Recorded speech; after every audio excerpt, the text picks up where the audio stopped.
Comment réaliser un plancher poutrelle ordi? En plus de la caisse à outils traditionnelle, il vous faut un perforateur, un laser, une barre à mine, une solution de boulonnage, un vibreur, une règle, un pulvérisateur. Côté matériaux, on vérifie que tout est bien sur le chantier.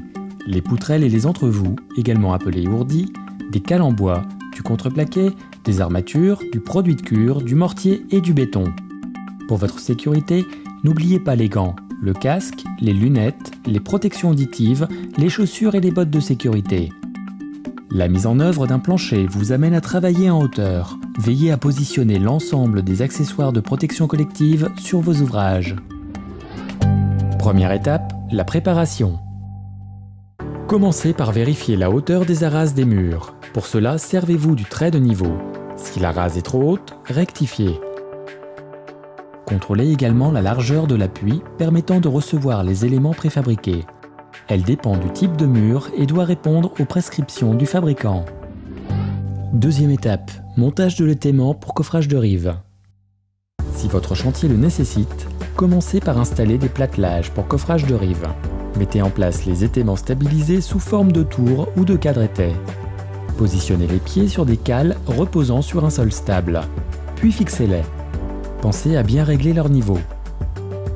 Installez maintenant des poutrelles sur des fourches. Puis réglez une pige de repère à la cote de la face inférieure du platelage. Pour cela, servez-vous du trait de niveau et du laser. Votre pige vous servira à régler précisément la hauteur de l'ensemble des poutrelles. Positionnez et fixez à présent le platelage. Il ne vous reste plus qu'à installer les garde-corps périphériques pour assurer votre sécurité. Vos plateformes sont prêtes. Troisième étape, la pose des lisses de rives. Dans le cas où votre appui est inférieur aux prescriptions du fabricant, fixez des lisses de rives sur chaque mur porteur. Positionnez des poutrelles le long des murs sur des étais disposés tous les 1,50 m. Réalisez un boulonnage tous les 2 mètres pour assurer leur stabilité. Puis réglez leur hauteur à l'aide de la pige et du laser sur le niveau bas du plancher.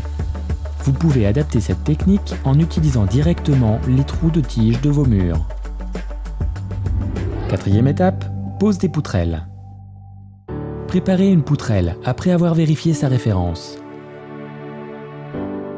Mettez-la en position initiale selon le plan. Répartissez bien l'appui entre les 2 murs. Positionnez ensuite un entrevous de rives de chaque côté. Il vous servira de repère pour la mise en place de la poutrelle suivante. Recommencez cette opération sur toute la surface du plancher. Aidez-vous d'une barre à mine pour ajuster la position des différents éléments. En raison d'un cintrage naturel des poutrelles, nous vous conseillons de les poser avec l'étiquette toujours du même côté. Cela facilitera la pose des entrevous. Cinquième étape, l'étaiement. Conformément au plan de pose du fabricant, installez votre étaiement. Vérifiez la stabilité, puis remontez les lisses en butée contre les poutrelles. Ajoutez l'étaiement secondaire sous les poutrelles en respectant la charge à reprendre. Référez-vous aux abacs des fabricants d'étais et de poutrelles. Sixième étape, la pose des entrevous. Vous pouvez maintenant disposer les entrevous entre les poutrelles sur toute la largeur du plancher. Répartissez-les pour couvrir la surface. Attention, les entrevous sont des éléments fragiles. Privilégiez l'utilisation de planches pour répartir votre poids. Septième étape, finition du coffrage. Préparez un mortier pour boucher les jours entre les entrevous et les murs. Si votre ouvrage le nécessite, mettez en place un coffrage en périphérie du plancher sur les plateformes. Réglez-le puis renforcez-le à l'aide de jambes de force. Selon le plan, coffrez les réservations. Pensez à leur donner du fruit pour en faciliter le décoffrage. Huitième étape, le ferraillage. Après avoir réalisé la coordination avec l'électricien et le plombier du chantier pour la mise en place des incorporations, vous pouvez réaliser le ferraillage du plancher selon le plan de pose.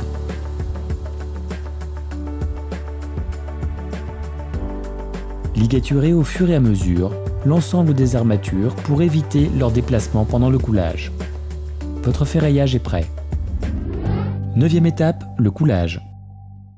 Après avoir vérifié la conformité du béton, vous pouvez maintenant couler. Humidifiez le support, puis répartissez le béton sur l'ensemble de la surface du plancher. Vibrez-le au vibreur. Ne restez pas trop longtemps au même endroit. Déplacez lentement l'aiguille, mais ne l'utilisez pas pour égaliser le béton. Réglez le niveau au laser, puis réalisez le niveau de finition selon les dispositions du marché. Attention, veillez à bien nettoyer les traces de béton en sous-face du plancher tant qu'il est frais. Pour éviter une dessiccation trop rapide du béton, nous vous conseillons de pulvériser un produit de cure sur la surface.